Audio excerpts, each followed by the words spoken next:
हाँ जी, आवाज आ रही है? Good morning sir. तो स्टार्ट कर दिए क्वेश्चंस आप लोगों ने ग्रिग्नार्ड रिएजेंट के? Yes sir. हो रहे हैं? Yes sir. Yes sir. बीच में तो काफी हो रहा है। कितने कितने कर लिए थे दानिशा? आधे हो गए क्या? दानिशा कितने कर लिए ग्रिग्नार्ड रिएजेंट वाले? या अभी स्टार्ट नहीं किए? सर 30 तक किए थे कल। अच्छा 30 कर लिए हैं, ठीक है। तो फिर ऐसा करो, उसको कल कल फिनिश कर लो उसको, है ना? Okay sir. ठीक है, चलिए अब आगे बढ़ते हैं। ग्रिग्नार्ड रिएजेंट अपना कंप्लीट हुआ। इसके बाद में नेक्स्ट हम लोग, क्योंकि ये वैसे तो कोई टॉपिक तो नहीं है, बट टॉटोमेरिज्म बार बार आता है और 11th क्लास में हमने पढ़ा हुआ नहीं है ये टॉटोमेरिज्म, क्योंकि इसको पढ़ना 12th में ही होता है। तो स्टार्ट करते हैं। टॉटोमेरिज्म हेडिंग डाल लेंगे सब लोग, टॉटोमेरिज्म।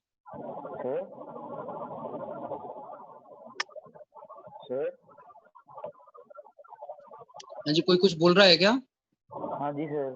सर मैं कहता कि सर आवाज नहीं आ रही क्लियर। एक मिनट, पेपर का सिलेबस आ गया सर। वो इस पेपर का सर 12 को सर पेपर है हमारा, उसके अंदर वो आ रहे हैं। पंकज तुम्हारी मेरे को आवाज आज बिल्कुल नहीं आ रही है, थोड़ा सा या तो माइक का कुछ चक्कर है। बाकी लोगों को आ रही है क्या पंकज की आवाज? सर 17 को। हाँ ऐसे इस मंडे टेस्ट है तो उसमें सिलेबस में एल्काइल हैलाइड और वो गिवन है अल्कोहल इथेन फिनोल, तो वो तो अभी किया नहीं ना हमने। अच्छा, इस वाले संडे को टेस्ट है? मंडे को? मंडे को 17 को। 17 नेक्स्ट मंडे। 17 को। नेक्स्ट मंडे तो ऐसे नेक्स्ट मंडे।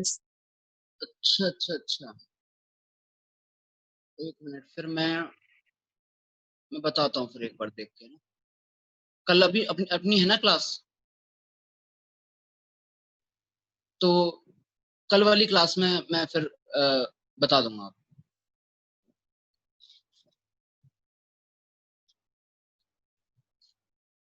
हेडिंग डाल लीजिए, टॉटोमेरिज्म।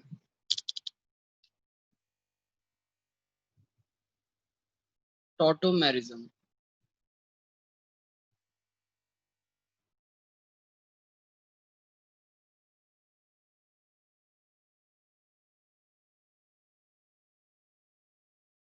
देखिए, टॉटोमेरिज्म है क्या आपके पास में? आप लोगों ने जब आइसोमेरिज्म पढ़ा था तो आइसोमेरिज्म में को मेनली हमने दो टाइप की कैटेगरी में डिवाइड किया था। कौन कौन सी आइसोमेरिज्म? दो टाइप की थी, एक थी स्ट्रक्चरल आइसोमेरिज्म, एक थी स्टीरियो आइसोमेरिज्म।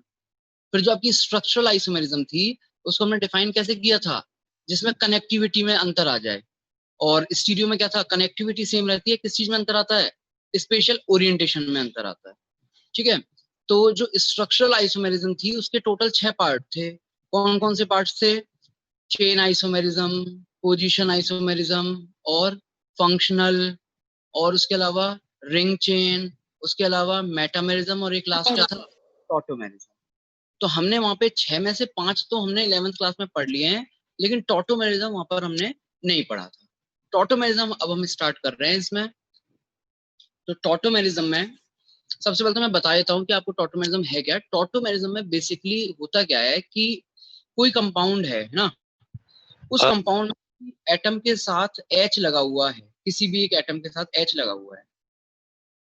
ये H यहाँ से हटेगा, बगल वाले एटम पे क्या आएगा? जिसके साथ भी जुड़ा हुआ है, जब H+ की तरह हटेगा तो क्या आएगा? यहाँ पे माइनस।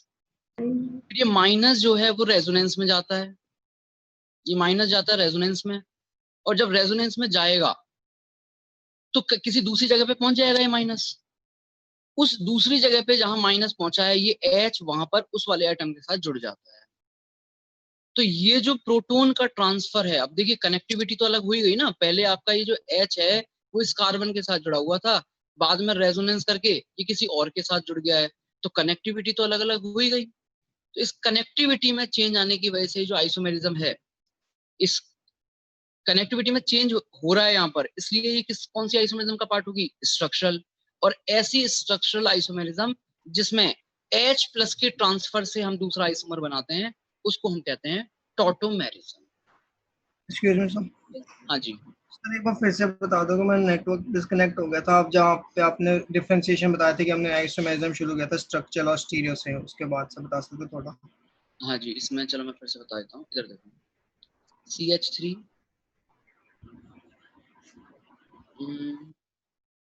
एक एग्जांपल लेके मैं बता देता हूँ तो एकदम क्लियर हो जाएगा आपको। देखिए ये कंपाउंड है, ठीक है, इस कंपाउंड में टॉटोमेरिज्म होता है। कैसे टॉटोमेरिज्म होता है ध्यान देना, ये जो आपने CH3 लिखा हुआ है इसको थोड़ी देर के लिए आप ऐसे लिख दो CH2 और H,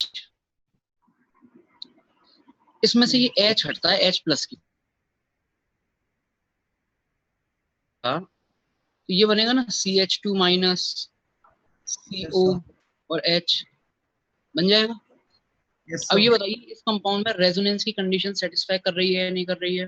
यस सर, तो करवा दीजिए रेजोनेंस। जब रेजोनेंस करवाओगे तो रेजोनेटिंग स्ट्रक्चर दूसरी क्या बनेगी इसकी? CH O पे double minus, bond CH O, single bond O पे माइनस आएगा। यस तो सर, वो यस जो सर, आप H प्लस हटाया था यहाँ से इस कार्बन से, इस H प्लस को अब आप इस ऑक्सीजन के पास भेज दीजिए, तो कंपाउंड क्या बन जाएगा? कंपाउंड बन जाएगा CH2 double bond CH single bond OH। तो प्रोटॉन के ट्रांसफर से, H प्लस के ट्रांसफर से ये जो दूसरी स्ट्रक्चर आपने बनाई है, इन्हीं दोनों कंपाउंड्स को हम कहते हैं टॉटोमर्स। एक दूसरे के क्या हैं ये? टॉटोमर्स हैं। और ये जो है आपके पास में इक्विलिब्रियम में एग्जिस्ट करते हैं, मतलब आपके पास में कुछ परसेंटेज इसका एग्जिस्ट करेगा, साथ ही साथ कुछ परसेंटेज इसका भी एग्जिस्ट करता है। इक्विलिब्रियम में रहते हैं दोनों टॉटोमर, इसलिए इन दोनों के बीच में हम लोग ये इक्विलिब्रियम वाला साइन भी डिनोट कर देते हैं। ठीक है, ये मैंने केवल आपको समझाने के लिए बताया है। बाकी जब हम लोग करेंगे तो डायरेक्टली इस H को तो इधर करके और पाई बॉन्ड को यहाँ करके डायरेक्टली बना, ठीक है, उसमें इतना पूरा का पूरा देखने की जरूरत नहीं है, लेकिन आप पता होना चाहिए कैसे करना है। H हटाना है, कार्बन आयन या जो भी है एनायन बनाना है, एनायन में रेजोनेंस करवाना है, रेजोनेंस में माइनस चार्ज अल्टीमेटली जहां पहुंच रहा है उस H प्लस को जो आपने हटाया था उस H प्लस को उसके साथ लगा देना है। बताइए, तो ये समझ में आ गया आपको टॉटोमेरिज्म यस क्या है, सर, टॉटोमेरिज्म में क्या होगा? देखिए टॉटोमेरिज्म का एक और नाम है, पंकज रुको थोड़ी देर, टॉटोमेरिज्म का एक और नाम है, इसको बोला जाता है प्रोटोट्रॉपी। तो प्रोटोट्रॉपी, ट्रॉपी का मतलब होता है मूवमेंट, और प्रोटो मतलब क्या हो गया आपका? प्रोटोन।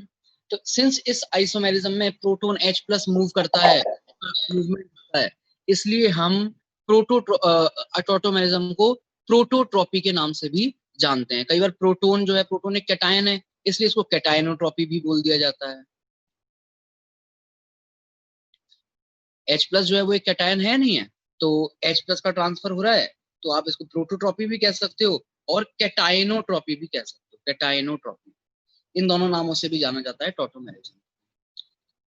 टॉटोमेरिज्म क्या है वो तो समझ में आ गया, अब बात करते हैं कि टॉटोमेरिज्म के लिए कंडीशन क्या है, कब होगी टॉटोमेरिज्म? क्या कोई भी कंपाउंड टॉटोमेरिज्म शो कर देगा क्या, या उसके लिए कुछ स्पेशल कंडीशन है? तो देखिए बहुत ज्यादा स्पेशल कंडीशन है उसके साथ।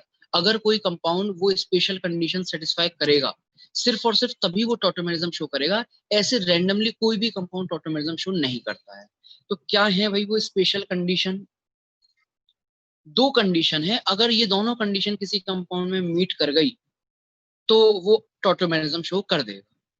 क्या है दो कंडीशन? पहली कंडीशन, फर्स्ट कंडीशन है -M ग्रुप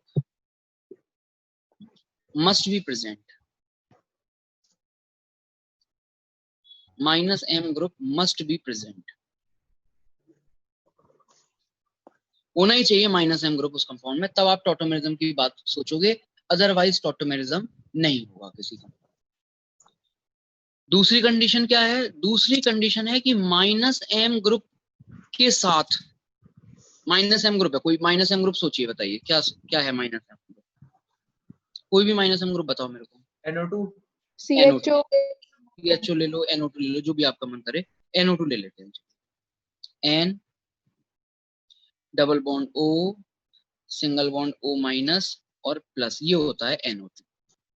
इस -M ग्रुप जो आया है आपके पास, फर्स्ट कंडीशन वाला जो -M ग्रुप आया है, -M ग्रुप के साथ वाला कार्बन sp3 हाइब्रिडाइज्ड होना चाहिए,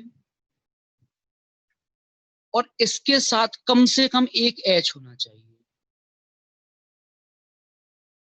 एटलीस्ट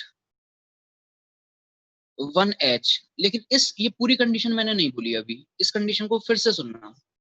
-M ग्रुप के बगल वाले कार्बन, या एक तो sp3 होना चाहिए और उसके साथ कम से कम एक H होना चाहिए, या फिर जो आपका -M ग्रुप है, जो आपका -M ग्रुप है, अगर जस्ट उसके साथ जो कार्बन जुड़ा हुआ है उसमें ये कंडीशन मीट नहीं कर रही है, तो कोई बात नहीं। अगर कोई कार्बन इसके साथ कॉन्जुगेशन में है, तो कॉन्जुगेटली जुड़ा हुआ अगर कार्बन में भी ये कंडीशन सेटिस्फाई हो जाए, तब भी हमारा काम चल जाएगा। एक बार फिर से सुनना। पहली कंडीशन तो क्या है, -M ग्रुप होना चाहिए। दूसरी कंडीशन क्या है, -M ग्रुप के साथ या तो डायरेक्टली, दो टर्म चलते हैं यहाँ पे, आइदर डायरेक्टली और कॉन्जुगेटली, आइदर डायरेक्टली और कॉन्जुगेटली क्या होना चाहिए, एक ऐसा कार्बन जुड़ा हुआ होना चाहिए जिसका हाइब्रिडाइजेशन तो क्या हो, sp3, और उसके साथ कम से कम कितने H, एटलीस्ट एक H होना चाहिए। अगर ये दोनों कंडीशन आपकी मीट कर गई, वैसे तो देखिए ऐसा है कि डायरेक्टली सेकंड कंडीशन से भी हम पूरा दोनों कंडीशन को मीट मतलब कंक्लूड कर सकते हैं, बट ठीक है उसको आप अलग अलग लिख लो तो क्लियर रहेगा कि -M ग्रुप होना चाहिए, फिर -M ग्रुप के साथ या तो डायरेक्टली या तो कॉन्जुगेटली एक ऐसा कार्बन होना चाहिए जिसमें ये दोनों कंडीशन सेटिस्फाई हो रही हो। कौन सी, एक तो उसका हाइब्रिडेशन sp3 होना चाहिए और उसके साथ कम से कम एक H जुड़ा हुआ होना चाहिए। तो बताइए कंडीशन आपको समझ में आ गई या नहीं आ गई। एक जैसे मैं इसको यही एग्जांपल से आपको समझा देता हूँ। देखिए ये कंपाउंड में हमें पता करना था कि भाई ये टॉटोमेरिज्म शो करेगा या नहीं करेगा। तो टॉटोमेरिज्म के लिए बताइए CHO का -M ग्रुप हो गया या नहीं हो गया, Yes. और इसके साथ डायरेक्टली एक ऐसा कार्बन जुड़ा हुआ है जिसका हाइब्रिडेशन sp3 है, बताओ है या नहीं है sp3, यस सर। और इसके साथ कम से कम एक H भी जुड़ा हुआ है। वैसे तो ज्यादा भी है लेकिन हमारे काम का एक ही होता है उनमें से, तो एक H भी यहाँ जुड़ा हुआ है। तो हमारी दोनों कंडीशन इस कंपाउंड में सेटिस्फाई हो रही हैं। अगर दोनों कंडीशन सेटिस्फाई हो रही हैं तो फिर इसमें टॉटोमेरिज्म हो जाएगी। कैसे हो जाएगी वो मैंने आपको यहाँ बता दिया है। हालांकि अभी वैसे मैकेनिज्म भी देखेंगे पूरी इसकी, बट फिर भी एक आइडिया मैंने दे दिया है आपको किस तरीके से हो रही है। ठीक है, तो यहाँ तक जो मैंने बताया है इसको फटाफट नोट डाउन कर लीजिए। मैं एक पिक भेज रहा हूँ आपको, वहां से पूरा फटाफट लिख लीजिए।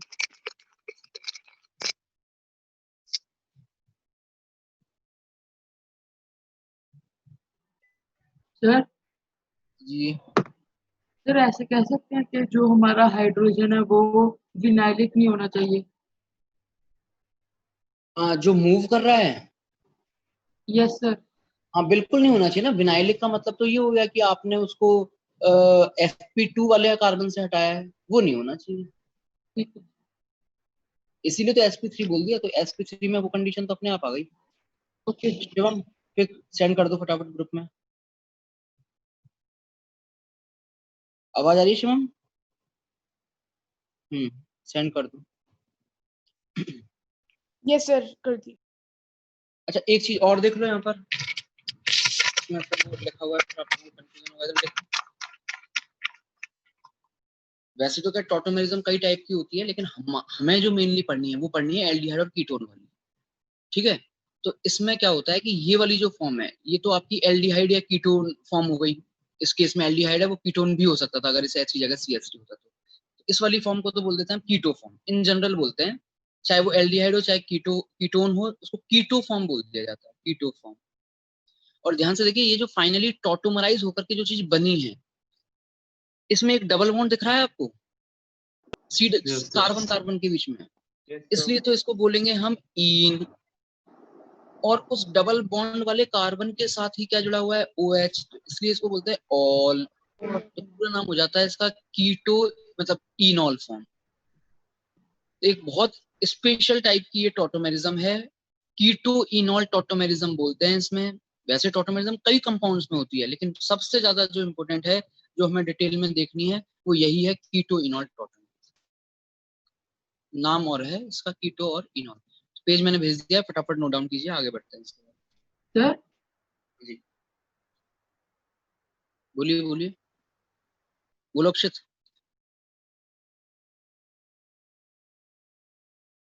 अक्षित आवाज आ रही है?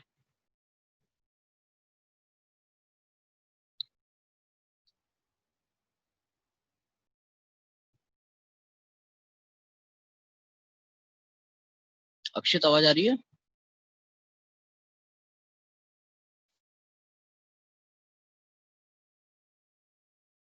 सर ऐसा क्यों आ रही है, पहले आ नहीं रही थी।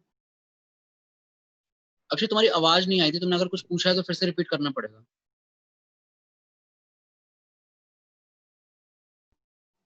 सर अब आ रही है। हाँ अब आ रही है, बोलो। सर मैं ऐसे पूछ रहा था कि जो कीटो फॉर्म होती है वो अप्रोक्सीमेटली 100% की होती है और जो इनॉल फॉर्म होती है वो 0% के करीब की होती है। अभी रुको, अभी आ रहे हैं उस पे, अभी जस्ट स्टार्ट किया है ना। अभी तो बस केवल हमने कंडीशन देखी है और कैसे होती है वो देखा है, अभी आ रहे हैं उस पे। ठीक है सर, ठीक ठीक है सर।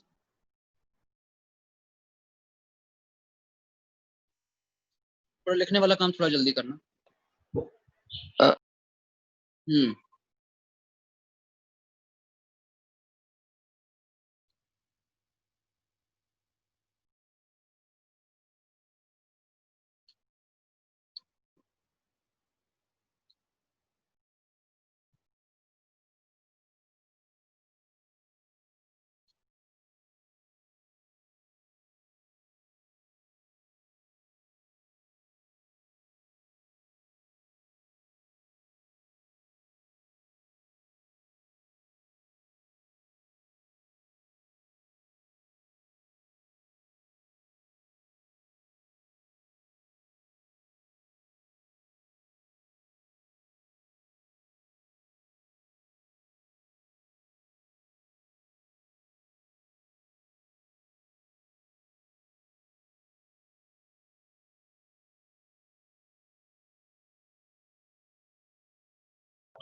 सर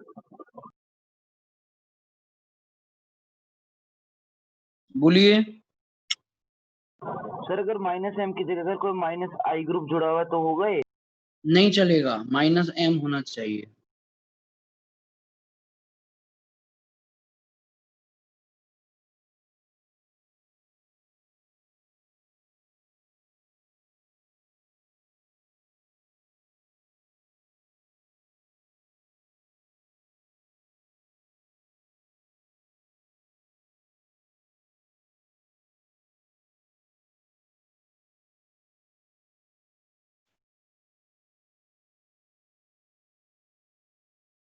हाँ जी, हो जाए तो बता देना।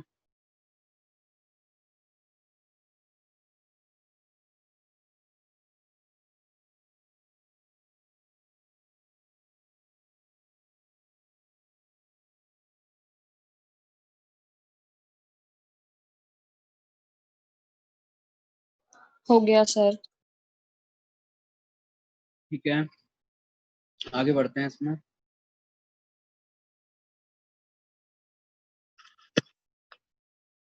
देखिए आगे, अब आते हैं अक्षित के क्वेश्चन पे।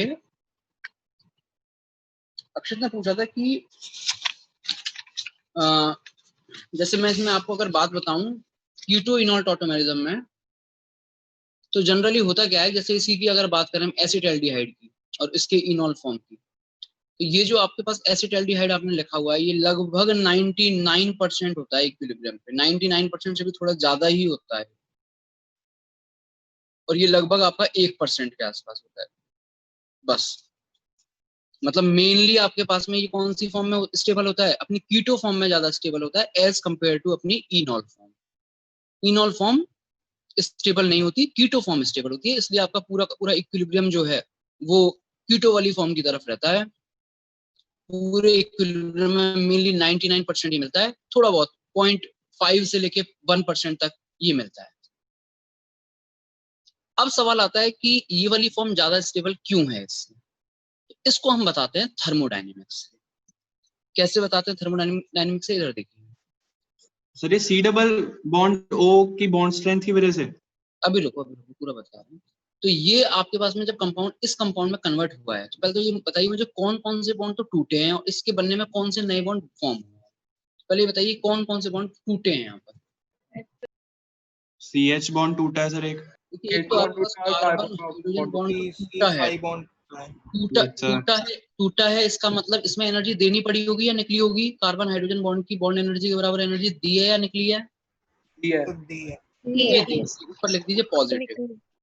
अच्छा और बताइए, और कोई बॉन्ड आपको टूटते हुए दिख रहा हो तो। C डबल बॉन्ड हो। हाँ जी, पाई बॉन्ड टूट रहा है, मतलब ऐसा नहीं कि पूरा दोनों बॉन्ड टूट रहे हैं, केवल और केवल उसमें जो पाई वाला जो पार्ट है वो टूट रहा है, एक बॉन्ड टूट रहा है ना, तो इसमें भी एनर्जी देनी पड़ेगी, ये भी प्लस वाली कैटेगरी में आ गया है। इन दोनों बॉन्ड के अलावा और कोई बॉन्ड टूट रहा है क्या।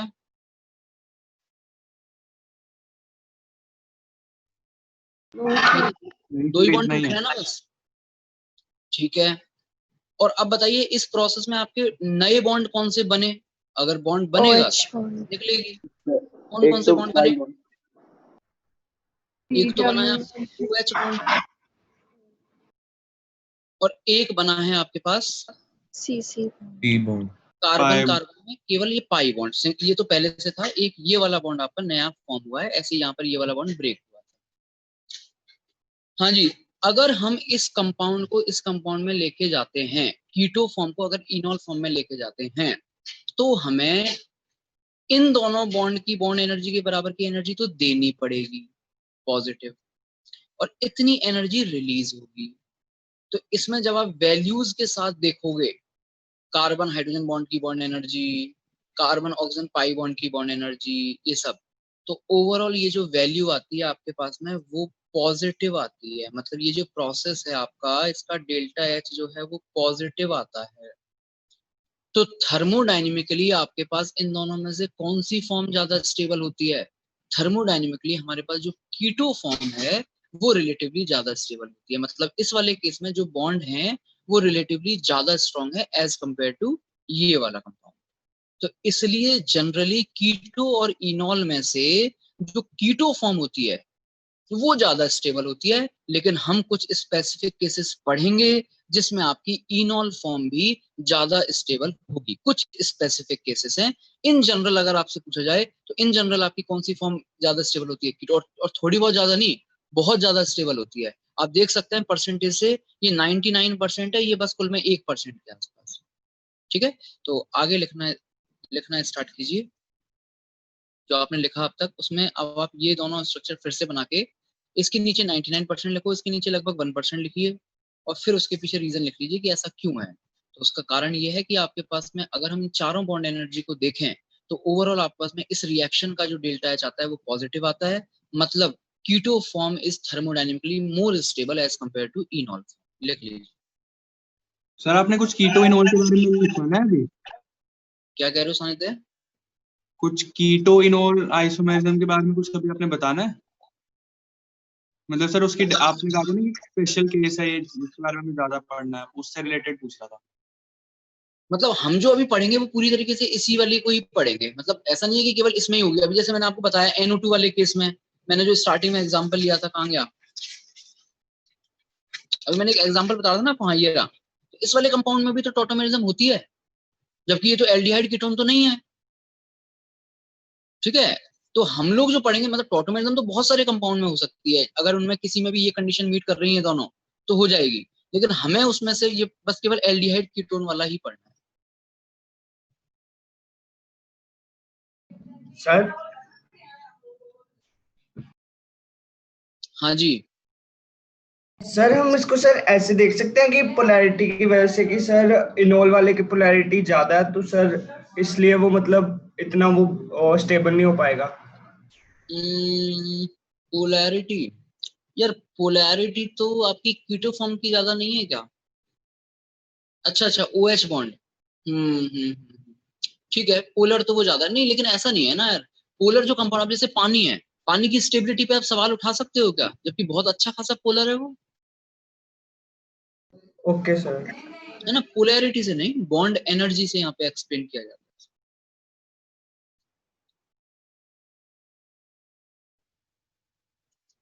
ये लिख लेना, लास्ट में लिख लेना। कि thermodynamically keto form is more stable than enol form.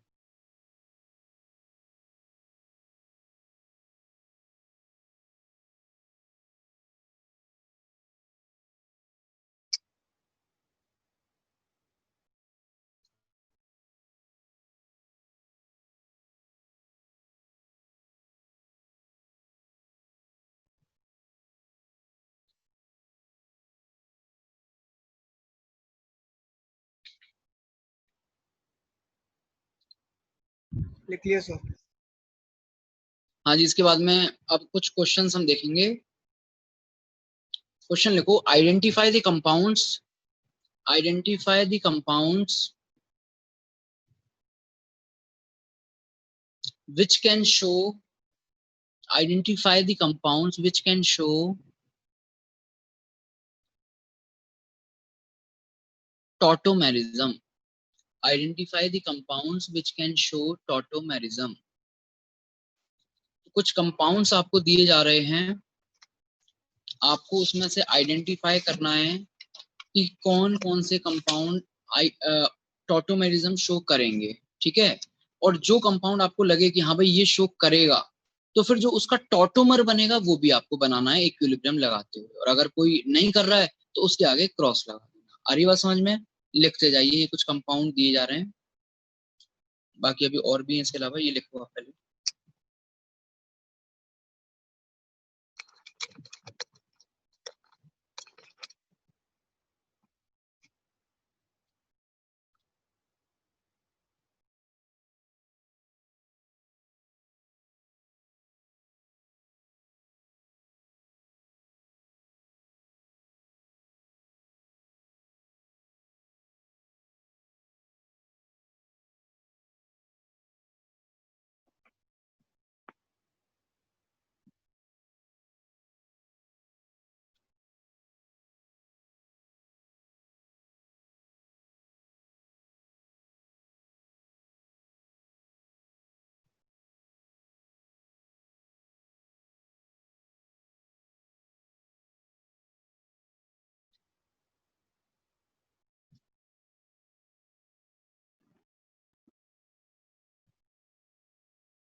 Shubham एक फोटो भेजा है, फटाफट ग्रुप में भेज दो उसको। सारे कंपाउंड एक साथ आ गए हैं इसमें आप फिर कहोगे कि सर पेज ऊपर कर दो, पेज नीचे कर दो, इसलिए मैंने फोटो खींच के भेज दिया है।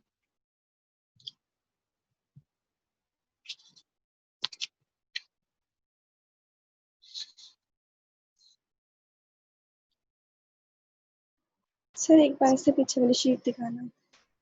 इससे पहले वाली? Yes sir.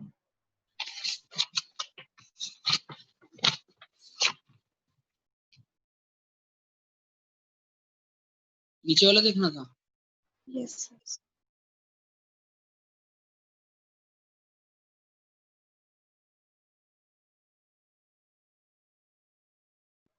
हो गया सर।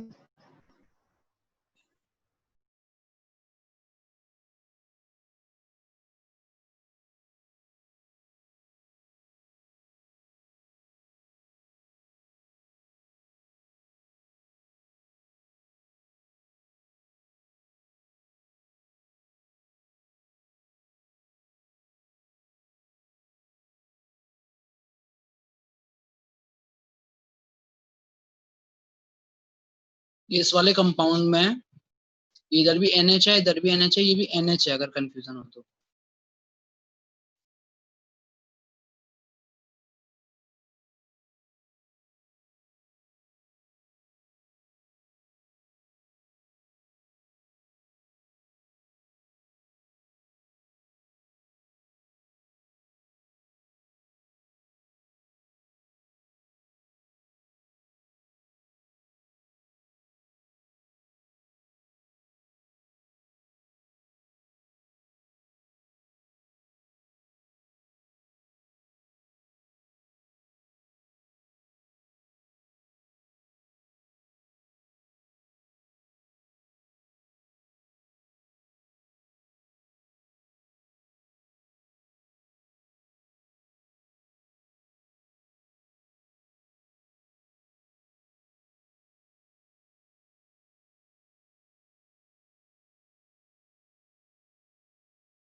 हाँ जी, हो गए करंट डिस्कस।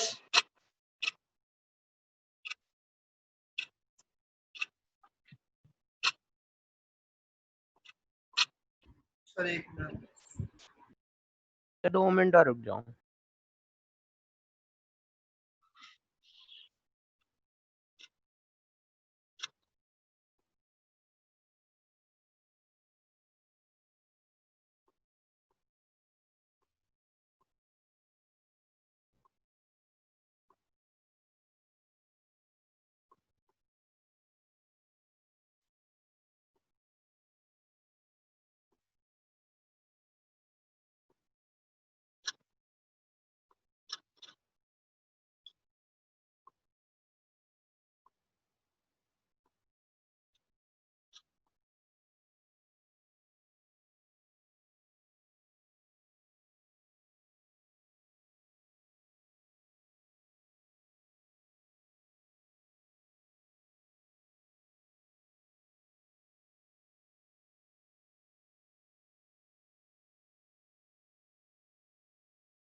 हो गई sir.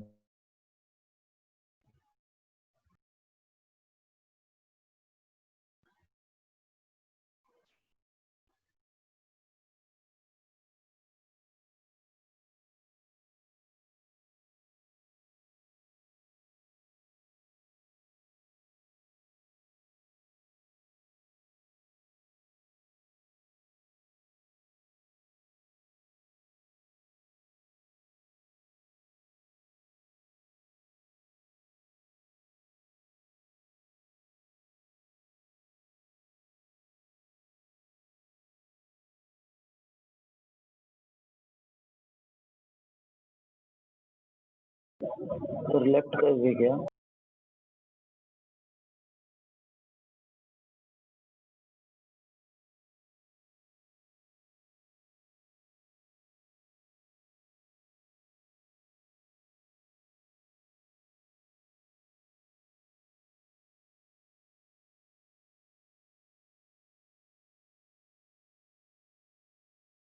Okay sir.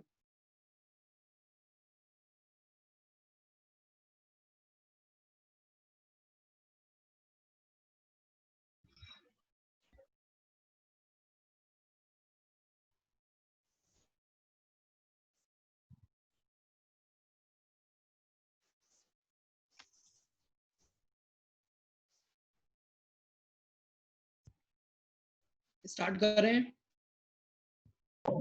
Yes sir. ध्यान दीजिए, ये बताइए पहला वाला करेगा या नहीं करेगा?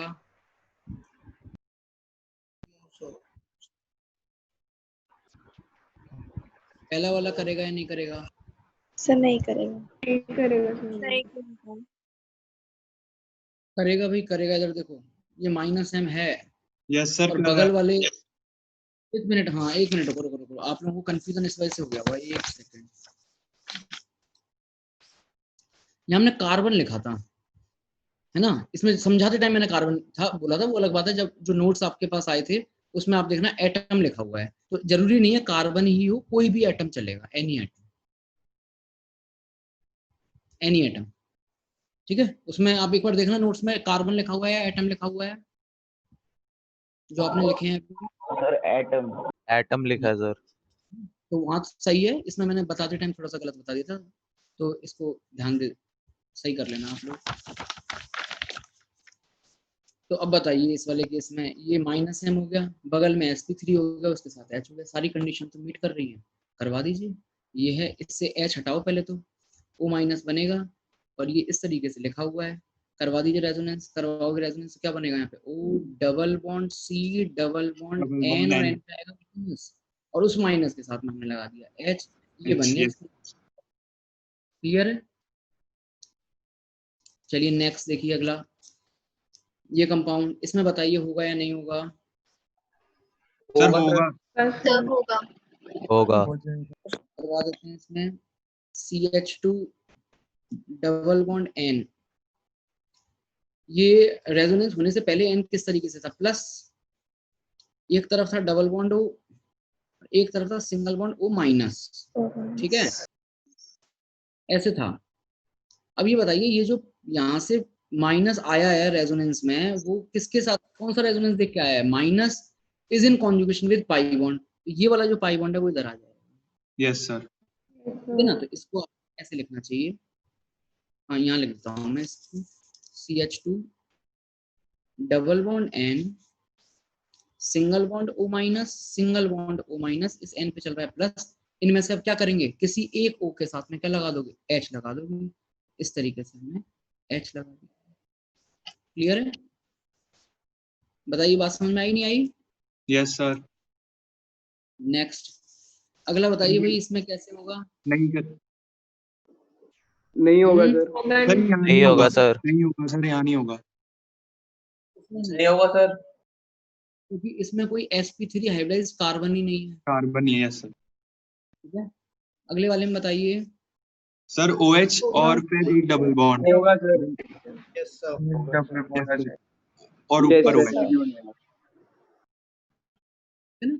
डायरेक्टली कैसे करते हैं उसको, उसका भी मैं बता देता हूँ। वैसे तो पता ही है आपको, इसमें यहाँ जो बगल में जो H होता है, इस H को तो हम यहाँ ट्रांसफर करवा देते हैं और इस पाई बॉन्ड को यहाँ ले आते हैं बगल में। इस तरीके से बना। नेक्स्ट ये बताइए अगला, इसमें होगा या नहीं होगा? सर होगा। हो जाएगा। सर होगा। क्या बनेगा? होगा सर। सर बट इसमें एक सही होगा। सर एक डबल बॉन्ड आ जाएगा एक। जैसे पिछले वाले माइनस ग्रुप कहाँ पे है? सर दोनों कर देंगे। Yes sir. सर दोनों हाँ की जी, एक सर से होना दोनों हो चाहिए जाएंगे सर वैसे। सर। सर ये कैसे हुआ? कौन सा, ये वाला? इसकी पूछ रहे हो, ये कैसे हुआ? सर हाँ यस सर सर इसमें दोनों के। सर इस वाले क्वेश्चन में चिलेशन नहीं हो रही, डबल बॉन्ड ऑक्सीजन के साथ एक और ऊपर एक H भी है, तो H पॉजिटिव और O ऑक्सीजन में हाइड्रोजन बॉन्डिंग नहीं होगी, तो एक के साथ ही होना चाहिए। एक मिनट रुको, एक मिनट रुको। हाँ ये एडजस्टेंट वाला केस हो गया ना, एक मिनट। Yes sir.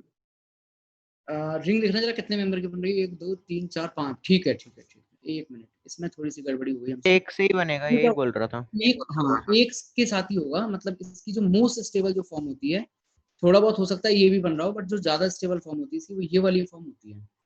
हटाओ इसको, हटाओ। यहाँ सर एक के साथ क्यों हो रहा है? अभी बता रहे हैं, किसी भी एक के साथ करवा दो पहले तो आप। ये किसी भी एक के साथ करवाओगे तो कुछ ये सिचुएशन आएगी। O H और एक के साथ अभी डबल बॉन्ड O ही रहने दीजिए। इस वाले केस में क्या होता है कि ये जो आपके पास H आया और इस वाले ऑक्सीजन में यहाँ हाइड्रोजन बॉन्डिंग होने लग जाती है, पार्शियल नेगेटिव, इसके पास है पार्शियल पॉजिटिव, और ये होने लग जाती है हाइड्रोजन बॉन्डिंग। जरा देख के बताओ इसमें कितने मेंबर की रिंग बन रही है? 5 5 मेंबर की रिंग है।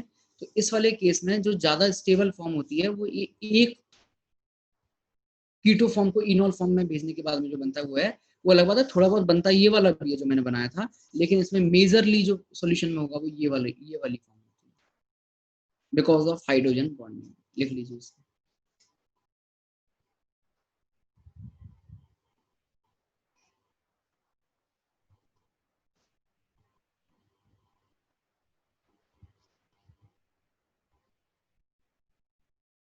नेक्स्ट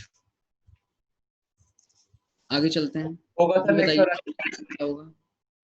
सर हो जाएगा। हाँ जी, इस वाले केस में क्या जाएगा होगा? सर। सबसे पहले तो यहाँ से करो, इसमें दोनों ही मैंने बनेंगे। तरीके से कर दिया। फिर अब इस वाले के लिए यहाँ से तो हटेगा नहीं, इस साइड से हटा दो।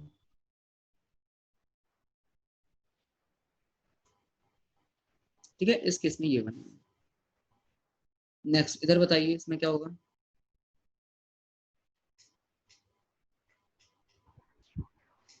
H हटाने के लिए कोई sp3 हाइब्रिडाइज कार्बन है ही नहीं होगा सर, नहीं होगा।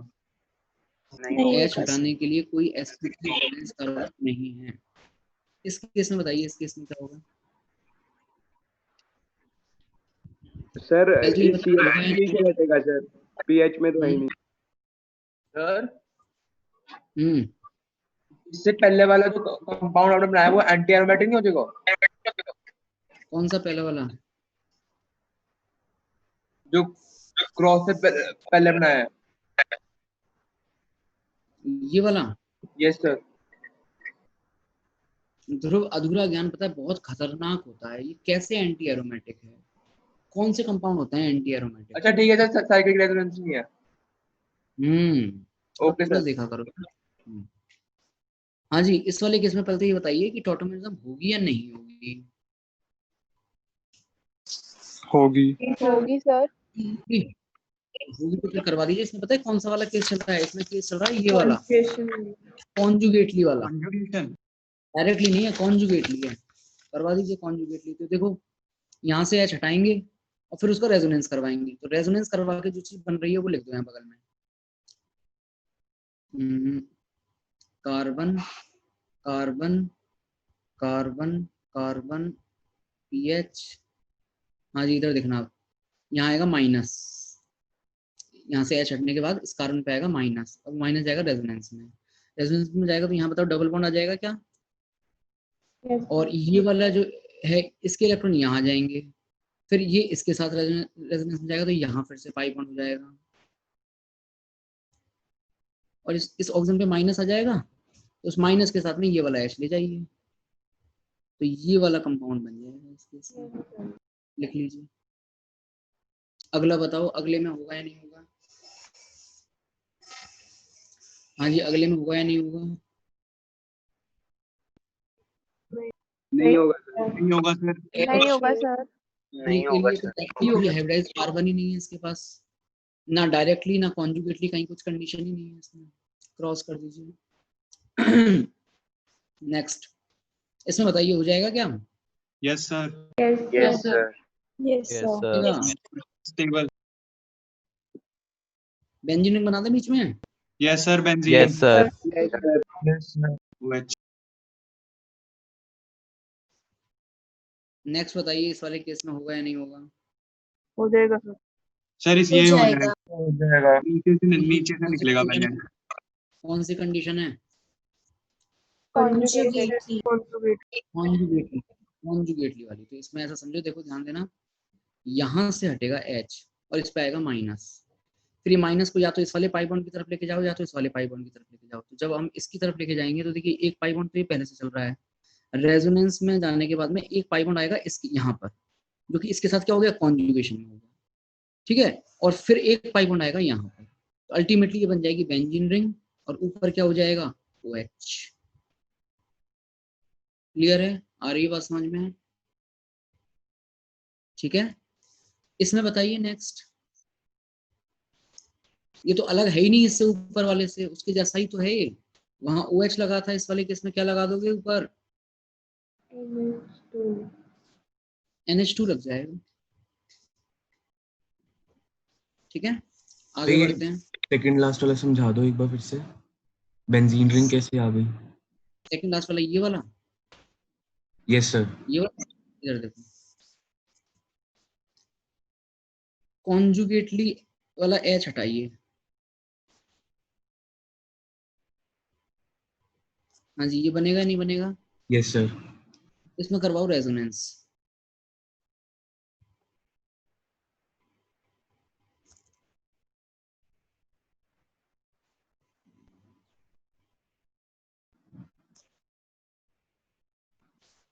बताओ ये बनेगा या नहीं बनेगा? Yes sir. इसमें करवाओ रेजोनेंस। अच्छा ओके सर, ओके। ठीक है, और फिर ये तो समझ में आ गया होगा, ये तो बिल्कुल इसके जैसा ही है। Yes sir. Next,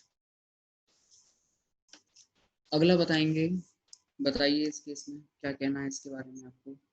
sir benzene ring बन जाएगी। बेंजीन रिंग और 3 रिंग बनेगी। और 3 OH।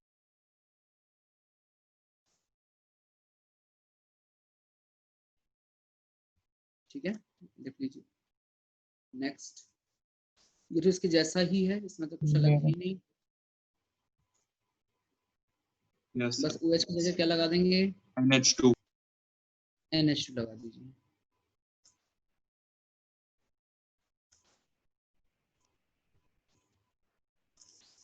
इस केस में बताओ होगा या नहीं होगा? हाँ जी, होगा या नहीं होगा? No sir. आप तो पता है केवल इतना देख लिया करो कि H को हटाने के बाद रेजोनेंस हो रहा है या नहीं हो रहा है। अगर H को हटाने के बाद रेजोनेंस हो रहा है ना तो हो जाएगा। माइनस M का मतलब ही क्या है? माइनस M का मतलब ही ये है कि जो H हटने के बाद जो माइनस आ रहा है उसको वो माइनस M ग्रुप स्टेबल कर सके। तो अगर कभी रेजोनेंस हो रहा है तो ऑब्वियसली वो ग्रुप माइनस M ही है।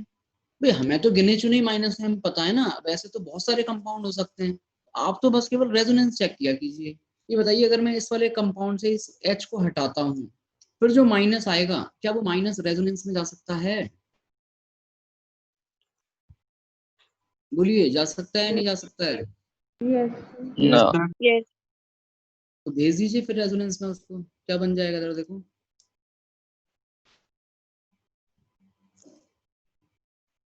कहाँ आ जाएगा रेजोनेंस में जाने के बाद में वो माइनस? इस कार्बन पे। कार्बन। एक H की जगह 2 H लग जाएंगे, CH2 हो जाएगा ये। यहाँ डबल बॉन्ड की जगह सिंगल बॉन्ड हो जाएगा। और ये हो जाएगा N double bond O, double bond. N double bond O। ये भी एक इंपॉर्टेंट कैटेगरी है। इसमें ये जो कंपाउंड है इसको तो बोलते हैं नाइट्रोसो, सॉरी हाँ नाइट्रोसो कंपाउंड, नाइट्रोसो। और ये जो लिखा हुआ है जिसमें कार्बन और नाइट्रोजन के बीच में डबल बॉन्ड हो और नाइट्रोजन के साथ OH लगा हुआ हो, इसको याद है किसी को? वैसे शायद ये मैंने अभी तक नहीं बताया होगा आपको। नाइट्राइट। आइसोमेरिज्म में हो सकता है बताया हो, जब 11th क्लास में ज्योमेट्रिकल आइसोमेरिज्म पढ़ाया था तब हो सकता है शायद बताया हो। इसको बोलते हैं ऑक्साइम।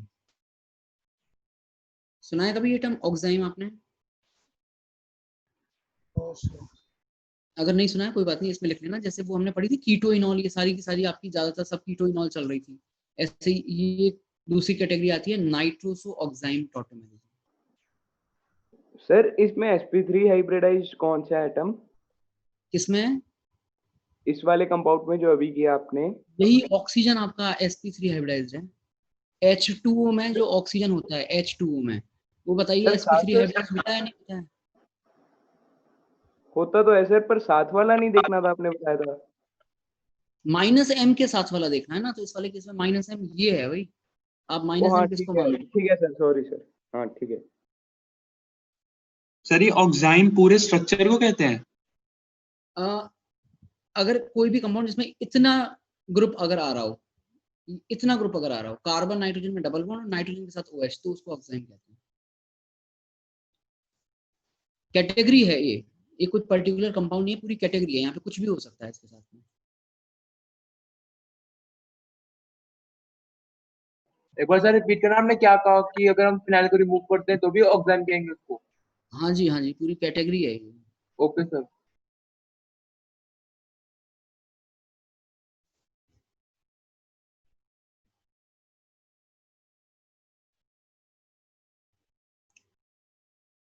आगे बढ़े? Yes sir. अगला बताओ भाई, क्या कहना है अगले के बारे में आपका? Ayush Tiwari sir, oxime common name है? नहीं नहीं आयुष, कॉमन नेम नहीं है, पूरी कैटेगरी का नाम है। जैसे मैं तुमसे पूछूं कार्बोक्सिलिक एसिड, तो कार्बोक्सिलिक एसिड किसी कंपाउंड का नाम नहीं है। कार्बोक्सिलिक एसिड तो पूरी पूरी कैटेगरी हो गई। Formic acid, ethanoic acid, propanoic acid, ऐसे सारे कंपाउंड जिनमें COOH ग्रुप होगा उसको हम कार्बोक्सिलिक एसिड कहेंगे। उसी तरीके से कैटेगरी का नाम है ये ऑक्साइम। वो सब कंपाउंड जिनमें C डबल बॉन्ड N और N के साथ OH हो उनको ऑक्साइम कहते हैं।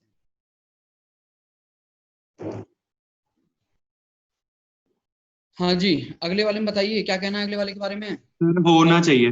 होगी। हो जाएगा। ये नहीं होगा ही होगा। देखो ये तो इनॉल लिखा हुआ है, फटाफट कीटो में भेजो इसको। इनॉल है ये, दिख रहा हो तो आपको यस सर, इनोल। भेज दीजिए फिर इसको कीटो में। क्या बन जाएगा? CH2 single bond CH2। CHO। इस बार उल्टा पूछ लिया उसने आपसे, इनॉल फॉर्म दे दी और इनॉल से कीटो आपसे पूछ लिया है। और अगर आप ध्यान से देखोगे तो इसके हिसाब से आपको ये भी बहुत इजीली समझ में आ जाएगा। इसमें अगर नाइट्रोजन की जगह हम कार्बन माने तो ये भी तो इनॉल लिखा हुआ है, हमने उसको उसकी करस्पॉन्डिंग कीटो फॉर्म में भेज दिया। अच्छा, इसमें एक लाइन और लिख लो आप, अब जब पूरा लिख ही रहे हो तो। ये जो ऑक्साइम और नाइट्रोसो फॉर्म है, इनमें से ये जो ऑक्साइम वाली है ये ज्यादा स्टेबल होती है, जनरली मोर स्टेबल होती है। ऑक्साइम के नीचे लिख देना मोर स्टेबल, नाइट्रोसो के नीचे लिख देना लेस स्टेबल। जबकि कीटो इनॉल में कौन ज्यादा स्टेबल होती है? उसमें हमारी कीटो फॉर्म ज्यादा स्टेबल होती है। सर ये भी ऐसे 99% होएगी? नहीं नहीं, वो तो डिपेंड करेगा अलग अलग कंपाउंड में, बट हाँ ऑक्साइम वाले केस में वो 90 से ज्यादा ही रहता है। ऑक्साइम ज्यादा स्टेबल होता है इसमें। हाँ जी, इस वाले कंपाउंड को देखो ध्यान से, इसके बारे में बताइए क्या कहना है, ये करेगा या नहीं करेगा? नो ये कंपाउंड टॉटोमेरिज्म शो करेगा या नहीं करेगा? बताइए।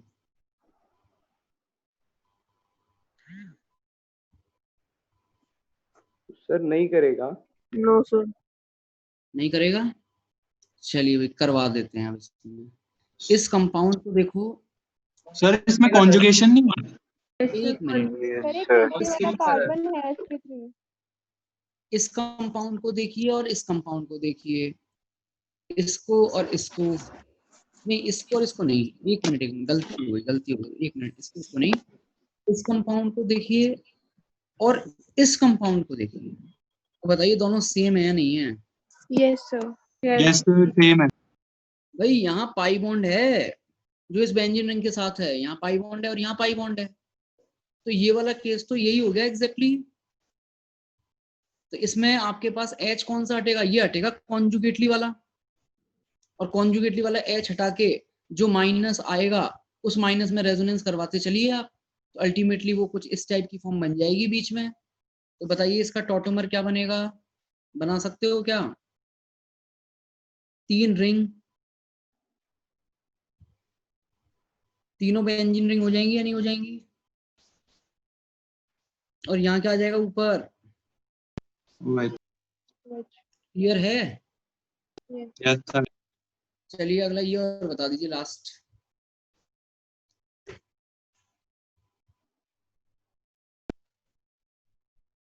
और सिर्फ इसमें 2 है कि? सर 2 में हो जाएगा, जो बीच में ना उस पे नहीं होगा। Yes sir. ध्यान से देखो, बीच वाले में भी हो जाएगा 2 होने के बाद। Yes, sir. हो यस सर जाएगा, कॉन्जुगेशन हो बोलिए। जाएगा सर। हो जाएगा सर। कंजुगेशन।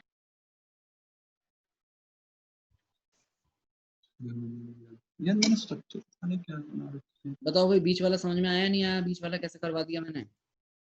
आगे सर। आ गया सर। जब आप आ इन गया दोनों को सर। करवा दोगे ना, इन दोनों को जब आप करवा दोगे तो ये फिर से यही कंडीशन बन रही है, तो कॉन्जुगेटली करवा दो बीच वाले में। Clear?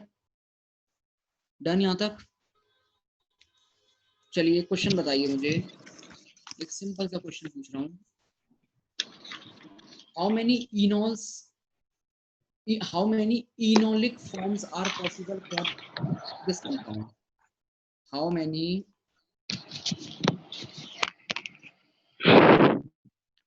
enolic forms are possible sir आपकी आवाज बहुत कम आ रही है आज। आवाज बहुत कम आ रही है। सर किसी का माइक ऑन है।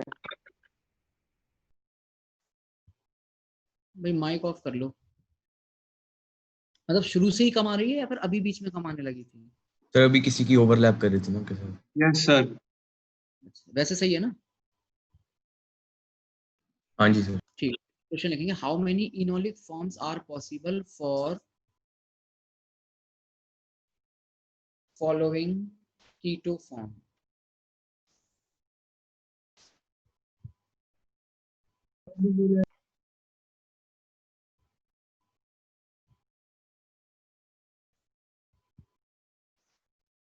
इसका मानो बस हमें इनोलिक फॉर्म बतानी है, इतना सिंपल सा क्वेश्चन है। कितनी बनेगी, नंबर बताना।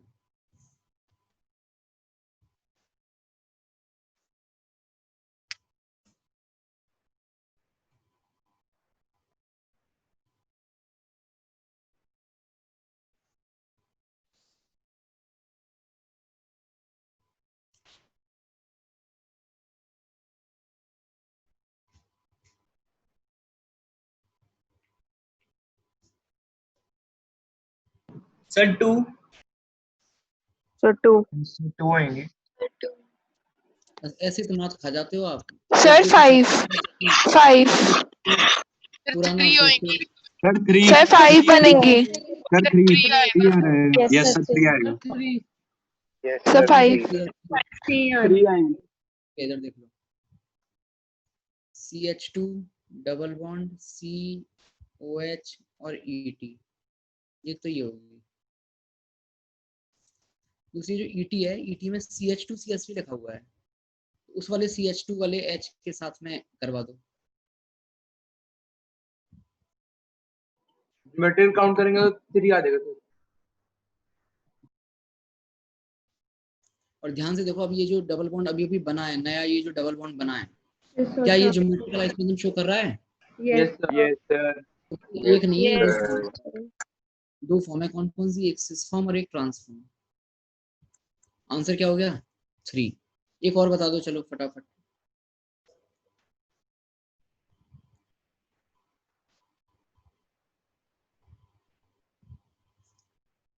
इसकी कितनी इनोलिक फॉर्म बनेगी इस कंपाउंड की।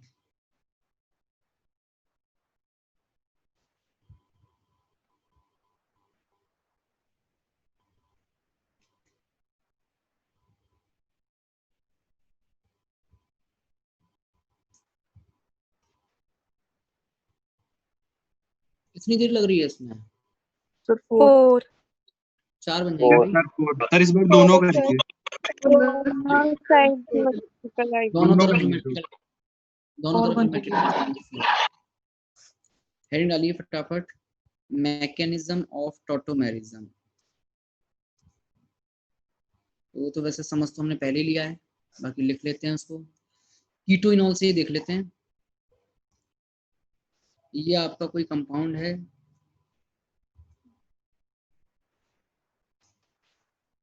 क्या होता है सबसे पहले ये H हटता है, क्या बनता है? सबसे पहले बनता है हमारे पास कार्ब एनायन। इसमें एक काम करो आप, इस H को यहाँ लगा दो, एक ही बात है, यहाँ कुछ भी नहीं है, केवल वैलेंसी शो की हुई है। फिर क्या करते हैं इसके बाद में? इसके बाद करवाते हैं रेजोनेंस। इसकी दूसरी रेजोनेटिंग स्ट्रक्चर क्या बनती है? रेजोनेटिंग स्ट्रक्चर है ना, तो उसमें इस तरीके से लिखो, इस तरीके से। क्या है रेजोनेटिंग स्ट्रक्चर? O- और H। और फिर लास्ट स्टेप में क्या होगा? क्या होगा लास्ट स्टेप में? जो H प्लस था ना कभी आपका, वो H प्लस वापस इसके साथ आके जुड़ जाएगा, तो फाइनल प्रोडक्ट क्या बन जाएगा? इस केस में एक इनॉल बन जाएगा।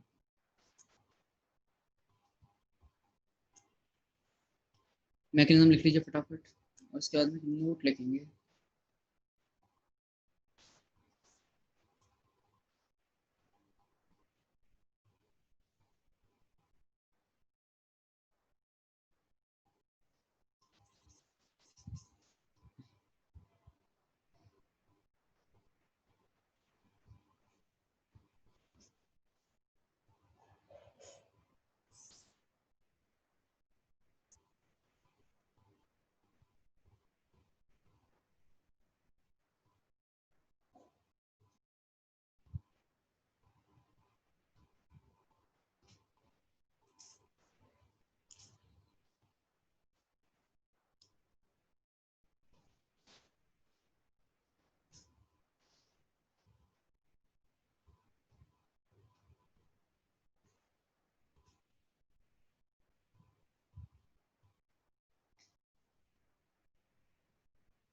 अच्छा एक बार बताओ, सैटरडे संडे को आप लोगों की कोई क्लास नहीं है? अगर मैं सैटरडे संडे को 2-2 घंटे की आपकी क्लास रखूं तो कोई दिक्कत तो नहीं है?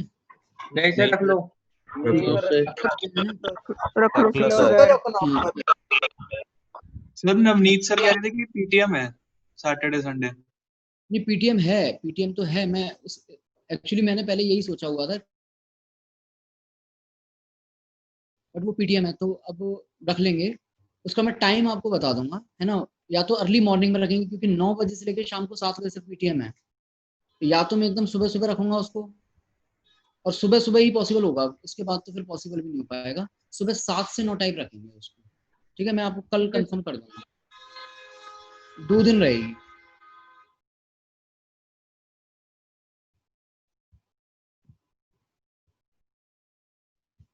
सर आप बुक की डिस्कशन डाउट स्लॉट में रख लो, उससे भी एक लेक्चर बच अब जाएगा। तो आजकल है नहीं, आजकल पीटीएम चल रही है शाम को। आजकल इस वीक में आपका कोई डाउट स्लॉट होगा ही नहीं। ओके। हाँ जी, नोट लिखिए। मैकेनिज्म लिखने के बाद में नोट लिखना है आपको। Rate of above tautomerism, rate of above tautomerism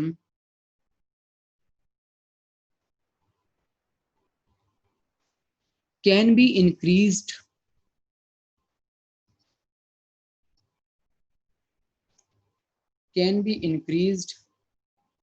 by adding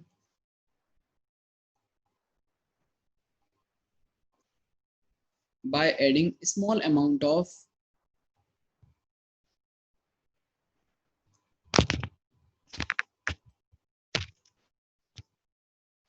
rate of above tautomerism can be increased by adding small amount of H plus or OH minus. H plus और OH minus.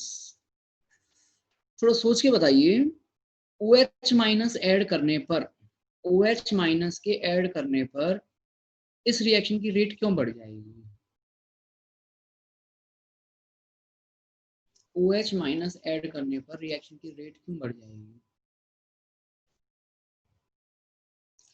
भाई अगर आप OH minus ले लोगे तो ये जो equilibrium है ये थोड़ा आगे की तरफ नहीं शिफ्ट हो जाएगा क्या? इस H का हटना आसान नहीं हो जाएगा OH माइनस के लेने पे? Yes, sir. Yes, sir. Yes sir. Yes, sir. OH minus आकर के फटाफट इस H प्लस को लेके जाने की कोशिश करेगा ना, तो थोड़ा असिस्टेंस मिल जाएगा। एक तो ये अपने आप हट रहा था और अब यहाँ पे ये OH माइनस और आ गया, तो थोड़ा बहुत तो इक्विलिब्रियम आगे की तरफ लेके जाएगा ही जाएगा। OH माइनस से तो समझ में आ गया होगा आपको डायरेक्टली कि OH माइनस तो क्यों रिएक्शन की रेट को बढ़ाएगा। जरा सोचना H प्लस कैसे बढ़ाएगा?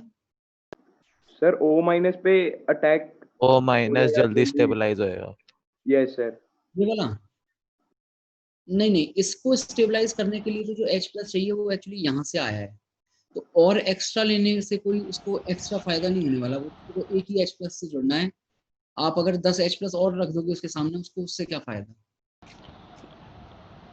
वो नहीं, सिर्फ प्रोटोनेटेड कीटोन बन जाएगा। सर एक बार एक OH बॉन्ड माइनस का टूट दोबारा जाएगा। बताना। ये फर्स्ट जो स्टेप है इसमें क्या हो रहा है नोटियाल? H हटता है कार्बन से। तो अगर H प्लस हट रहा है और एक OH माइनस आप और ले आए, बेस ले आए, तो वो उस H प्लस को ज्यादा आसानी से नहीं हटाना चाहेगा ठीक है। क्या? ठीक है सर, मैंने तब सुना है? नहीं था। तो अब दूसरा देखिए, दूसरा हर्षित ने बता दिया है। दूसरे वाले केस में पता है क्या होगा? अगर आप मीडियम एसिडिक रखोगे पहले से, H प्लस अगर पहले से डाल के रखोगे, तो वो क्या करेगा, ये जो डबल बॉन्ड O है ना आपका, इस डबल बॉन्ड O को प्रोटोनेटेड करके रखेगा इस तरीके से। और इस तरीके से करने से जो आपका ये H है ये और भी ज्यादा एसिडिक हो जाएगा पहले से। मतलब इसका हटना आसान हो जाएगा। क्यों हटना आसान हो जाएगा समझो। इसका जो कॉन्जुगेट बेस बनेगा वो क्या बनेगा?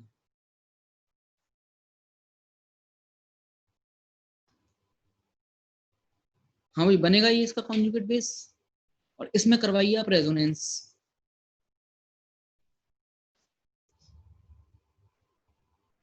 बताइए एक न्यूट्रल स्पीसी आ गई या नहीं आ गई? Yes sir. तो आपसे पूछा जाए ये ज्यादा स्टेबल है या फिर ये ज्यादा स्टेबल है? इन दोनों में से ज्यादा स्टेबल कौन सा है? न्यूट्रल वाला। न्यूट्रल। पीछे वाला ज्यादा स्टेबल है।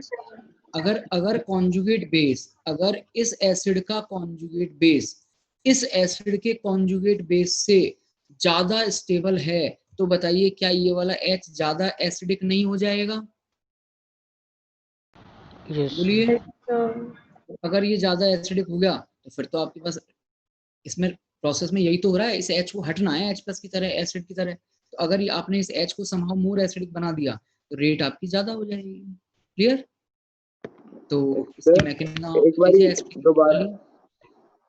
एक बारी दोबारा बता दो कि मेरा इंटरनेट कनेक्शन वीक हो गया था। ठीक है, एक सेकंड पहले मैं एक पिक भेज देता हूँ, बाकी लोग वहां से पूरा वो लिख लो, है ना। और इसको मैं फिर से एक बार रिपीट कर रहा हूँ। एसिडिक मीडियम में क्या हो रहा है उसके लिए पिक भेज रहा हूँ।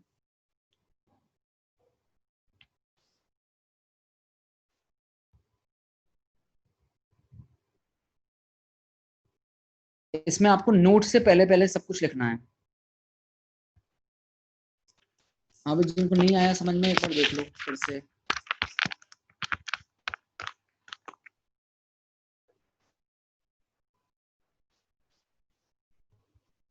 इसमें आपके पास अगर आपने मीडियम में H प्लस डाला हुआ है, मन्नत बोलते जाना कुछ हाँ हूँ, ताकि तुम्हें मुझे लगे कि समझ में आ रहा है। ठीक है सर। हाँ जी, ये H प्लस जो है अगर आप पहले से लेके रखोगे इसके साथ में, तो ये क्या करेगा, इस वाले ऑक्सीजन को प्रोटोनेटेड कर देगा, इस फॉर्म में ले आएगा इसको। Okay sir. इस फॉर्म में लाने के बाद अगर आप इस H को हटाते हो तो जो इसका कॉन्जुगेट बेस बनेगा उस कॉन्जुगेट बेस में रेजोनेंस होने के बाद में वो न्यूट्रल हो जाएगा। अब मैं आपसे पूछूं कि ये ज्यादा स्टेबल है या फिर ये स्पीसी ज्यादा स्टेबल है, इन दोनों में से ज्यादा स्टेबल स्पीसी कौन सी है? सर न्यूट्रल वाली ज्यादा स्टेबल है। तो ये जो न्यूट्रल वाली स्पीसी है वो तो इसका कॉन्जुगेट बेस है, और ये आपके पास इसका कॉन्जुगेट बेस है। तो बताइए ये वाला H ज्यादा एसिडिक है या फिर ये प्रोटोनेटेड होने के बाद ये वाला जो H है वो ज्यादा एसिडिक है? जो प्रोटोनेटेड होने के बाद वाला है। तो बताइए ज्यादा आसानी से हट जाएगा या नहीं हट जाएगा? Yes, जहाँ sir. H का सानी हुई थी ये वाला H ज्यादा आसानी से हट जाएगा। Yes sir. बस इसीलिए तो कह रहे हैं कि small amount of H plus अगर आप डालते हो तो रेट बढ़ जाती है। Thank you. ठीक है, हाँ भाई नोट से पहले पहले वाला पूरा लिख लो। सर फोटो नहीं आई है अभी। फोटो नहीं आई है क्यों भाई शिवम? आ गई सर, आ गई अब आ गई। आगे होगी सर ग्रुप में तो।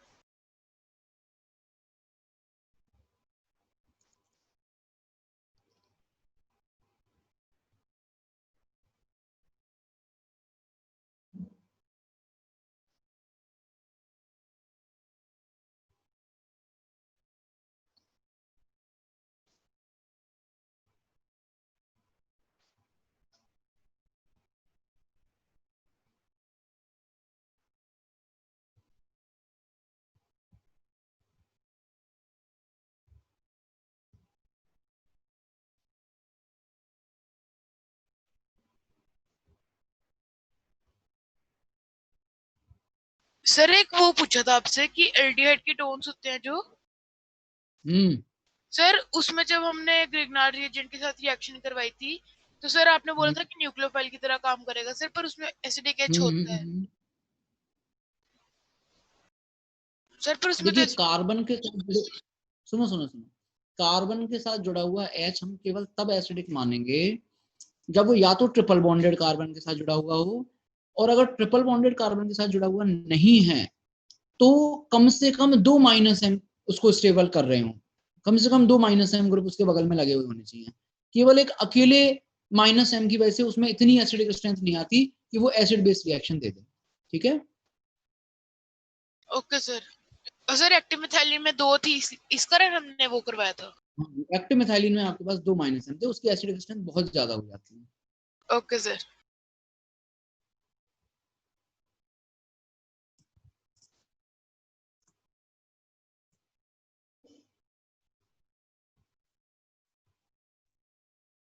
सर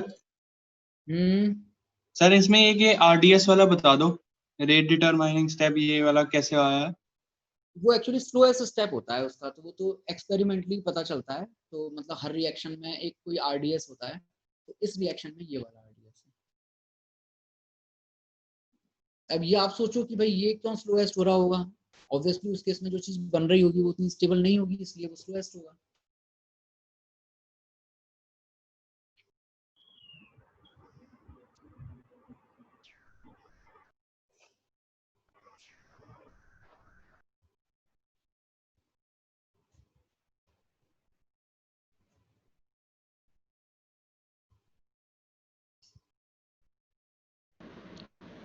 पिछली शीट दिखा दो एक बार, देखना था कुछ।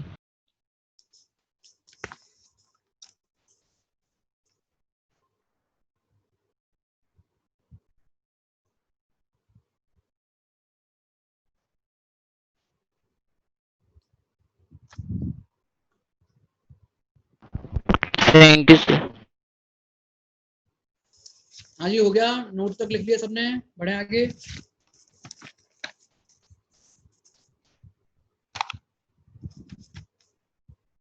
बताइए। यस सर लिख लिया।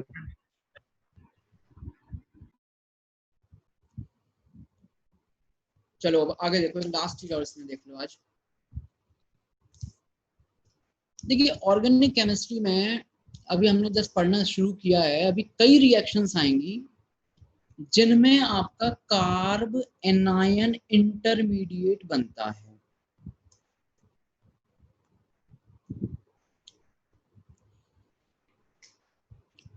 जिनमें से टॉटोमेरिज्म भी एक ऐसी रिएक्शन है। टॉटोमेरिज्म भी एक ऐसा प्रोसेस है अगर स्पेशली हम कीटोइनॉल की बात करें तो, जिसमें बताइए आपका इंटरमीडिएट एक कार्बेनाइन है या नहीं है टॉटोमेरिज्म में? पूरी की पूरी मैकेनिज्म आपके सामने लिखी हुई है, बताइए कार्बेनाइन इंटरमीडिएट है या नहीं है? है सर तो अब है। एक बहुत ही इंपॉर्टेंट नोट मैं आपको बताने जा रहा हूं। In all those reactions where carbanion intermediate is form, कई सारी रिएक्शंस आएंगी, ठीक है। अब तक हमने जितना पढ़ा है उसमें जहां तक मुझे याद आ रहा है एक रिएक्शन और थी जिसमें कार्बेनाइन इंटरमीडिएट था, क्या नाम था उसका, एक मिनट, सोडा लाइम के साथ जो डीकार्बोक्सिलेशन करवाते थे, याद आ रहा है क्या आपको? Yes sir. सोडा लाइम के साथ जो डीकार्बोक्सिलेशन आप करवाते थे, इसमें क्या होता था, ये हट जाया करता था, यहाँ से R- बनता था।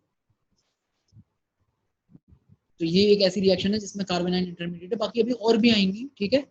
all those reaction where carbonyl intermediate is formed, अगर हम इस टाइप की रिएक्शन में सॉल्वेंट कुछ इस टाइप का ले लें, किस टाइप का,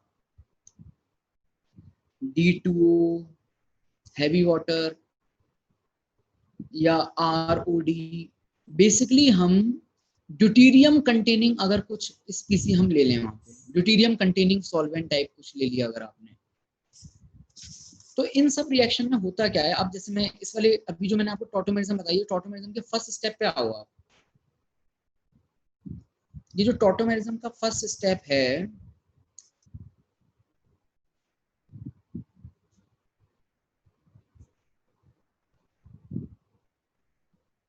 ये तो आपको भी समझ में आ रहा है ना कि ये रिएक्शन कोई इतनी बढ़िया स्ट्रॉन्ग टाइप की रिएक्शन नहीं है जो 100% इस तरफ जाए। भाई कार्बन से हट रहा है ना H, कार्बन से वाला H कोई एसिडिक थोड़े ना होता है, बहुत वीक टाइप का होता है। और अगर आपको याद हो, आप लोग पूरा आयनिक इक्विलिब्रियम पढ़कर आए हो, ये CH3COH, ये तो बल्कि अब हम अगर बात करें तो इसके सामने बहुत ज्यादा अच्छा एसिड है इसके रिस्पेक्ट में। हम तो इस तक का जो इक्विलिब्रियम बनाते थे CH3COO- प्लस H प्लस, इसका अगर किसी को इक्विलिब्रियम कांस्टेंट याद हो, इसका इक्विलिब्रियम कांस्टेंट 1.8 हुआ करता था, है ना। तो इसका मतलब क्या हुआ कि भाई इसकी जो आगे की तरफ जाने की जो टेंडेंसी है वो बहुत कम है। अगर आप बेस लेते हो थोड़ा बहुत, तो बेस लोगे तो ये H प्लस थोड़ा और ज्यादा वो आसानी से बना के इक्विलिब्रियम को आगे की तरफ भेजेगा। तो ये जो आपके पास कार्बन है ना, ये H प्लस लेकर के इसकी वापस यहाँ जाने की टेंडेंसी क्या है, काफी ज्यादा है। अब मैं आपको एक और दूसरी चीज बताता हूँ, आपका जो कार्बन हाइड्रोजन बॉन्ड है और जो कार्बन ड्यूटेरियम बॉन्ड है, इनमें कार्बन ड्यूटेरियम बॉन्ड जो होता है ये ज्यादा स्ट्रॉन्ग होता है। अगर ये ज्यादा स्ट्रॉन्ग है तो इसको तोड़ने के लिए तो आपको ज्यादा एनर्जी देनी पड़ेगी, और कभी अगर ये बन रहा है तो इसमें ज्यादा एनर्जी निकलेगी। बताइए बात समझ में आ रही है नहीं आ रही है? तो आपके पास ये जो कार्बेनाइन बना हुआ है, थोड़ा बहुत जो बनेगा इक्विलिब्रियम के लिए, और अगर मान लीजिए सॉल्वेंट आपने कुछ इस टाइप का लिया हुआ है D2O टाइप का, तो भाई ये देर नहीं करेगा, ये फटाफट क्या करेगा, यहाँ से H प्लस लेगा, क्योंकि इसकी इस तरफ जाने की टेंडेंसी बहुत ज्यादा है। ये तो यहाँ तो ना के बराबर आ रहा है, मेन तो ये असली रिएक्शन तो ये वाली देना चाहता है। तो अगर मान लो कभी कुछ, अब जैसे हमने जो नॉर्मल इक्विलिब्रियम करवाया, नॉर्मल टॉटोमेरिज्म में क्या था कि ये इधर जा रहा है, वापस लौट रहा होगा, बट ठीक है थोड़ा बहुत इक्विलिब्रियम तो है, और फिर उसके बाद में क्या करता है, ये आगे जाकर के और समहाउ एक दूसरे कंपाउंड में कन्वर्ट हो जाता है, जिसकी वजह से इक्विलिब्रियम आपका थोड़ा थोड़ा आगे की तरफ शिफ्ट होने लगता है। और वो भी आप जानते हो, ऐसा तो नहीं कोई बहुत ज्यादा शिफ्ट होता है इस तरफ, मेनली तो ये किस फॉर्म में एग्जिस्ट करता है, इसी फॉर्म में एग्जिस्ट करता है ना। तो आपके पास अगर कभी कार्बेनाइन हो और अगर उस कार्बेनाइन के साथ में आपने कुछ इस तरीके का कंपाउंड ले लिया, तो क्या करेगा, ये फटाफट ड्यूटीरियम एक्सचेंज करेगा, H प्लस नहीं ले रहा है, इस पर क्या ले रहा है, D प्लस ले रहा है, और D प्लस लेकर के इस वाली फॉर्म में आ जाएगा। तो ऐसा कोई भी कंपाउंड जिसमें कार्ब एनायन बन रहा हो और सॉल्वेंट आपने कुछ इस टाइप का ले लिया हो, तो इसका मैं जैसे एक एग्जांपल बताता हूँ आपको, CH3COH, ये है आपका कीटो फॉर्म। इसमें हमें टॉटोमेरिज्म करवाना था, OH माइनस ले लिया हमने, लेकिन OH माइनस के साथ इस बार जो सॉल्वेंट हमने लिया था वो D2O ले लिया है। तो इस D2O की प्रेजेंस में क्या होगा, ये जितने भी अल्फा H दिख रहे हैं आपको, जितने भी अल्फा H दिख रहे हैं, सबका एक्सचेंज हो जाएगा ड्यूटीरियम के साथ। तो क्या बनेगा इस केस में, ड्यूटीरियम ड्यूटीरियम ड्यूटीरियम CO और H। एक और जैसे एग्जांपल देखो, क्लियर होगा अच्छी तरीके से। CH3 CH2 CHO। एक मिनट बस। OH माइनस और D2 या ROD कुछ भी आपने ले लिया, क्या होगा? जितने भी जिस कार्बन पे कार्बन आयन बनता है, जिस कार्बन पे, तो ये बताइए यहाँ पे कहाँ पर कार्बन आयन बनेगा? केवल इस बीच वाले पे तो बनेगा, तो यहाँ पर ड्यूटेरियम एक्सचेंज होगा। क्या बन जाएगा? CH3C deuterium deuterium CH। आपसे पूछा जाए कि भाई ये कंपाउंड है आपके पास,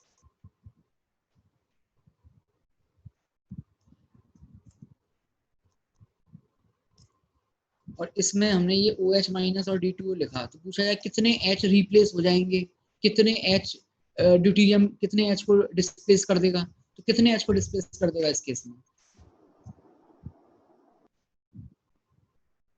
कितने H को डिस्प्लेस कर देगा ड्यूटेरियम? 5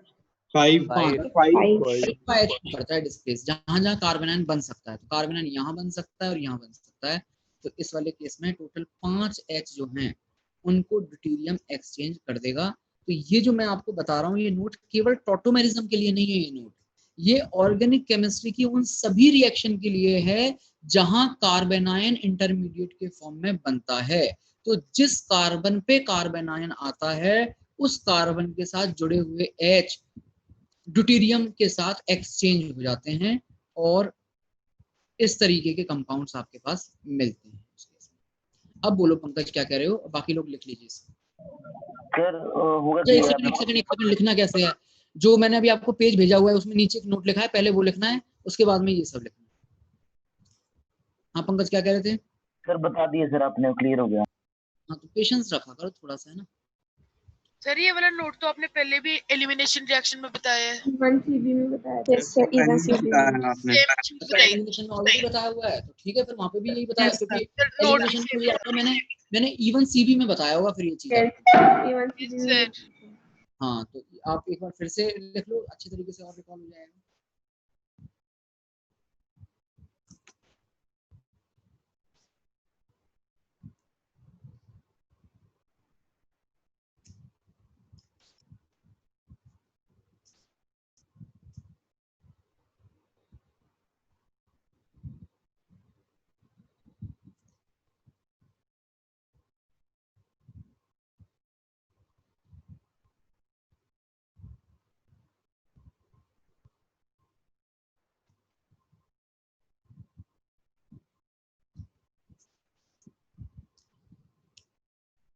ठीक है तो फिर इसको यहीं तक रखते हैं। इसकी मैं पिक भेज देता हूँ, है ना, वहां से लिख लेना इसको।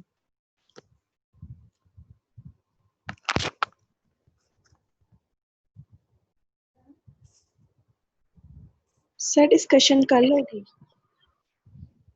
डिस्कशन अभी तो मेरे को डिस्कशन के लिए भी सोचना पड़ेगा। ऐसा करो, डिस्कशन अभी हम करते हैं नेक्स्ट वीक में। पहले जो मैं थोड़ा सा एक बार पेपर का आपका सिलेबस देख लेता हूँ। एक्चुअली क्या है, हमारे एल्काइल हैलाइड और एल्कोहल दोनों चैप्टर लगभग 70-75% तो हो चुके हैं, लेकिन जो उनका रिमेनिंग वाला पोर्शन है सर इस वीक नहीं है टेस्ट, नेक्स्ट वीक है। अभी तो आपने बताया मंडे को टेस्ट है आपका, इसी वाले को 17 वाले मंडे। कब है? 17 वाले मंडे, नेक्स्ट मंडे है, इस मंडे को छोड़ नेक्स्ट मंडे को है। फिर ठीक है, फिर तो कोई दिक्कत ही नहीं है। मुझे लगा आप इसी वाले मंडे की बात कर रहे हो। ठीक है, फिर हम पहले फिर डिस्कशन रख सकते हैं। बताइए डिस्कशन कब रखना है? कल वाली क्लास में कर लें डिस्कस।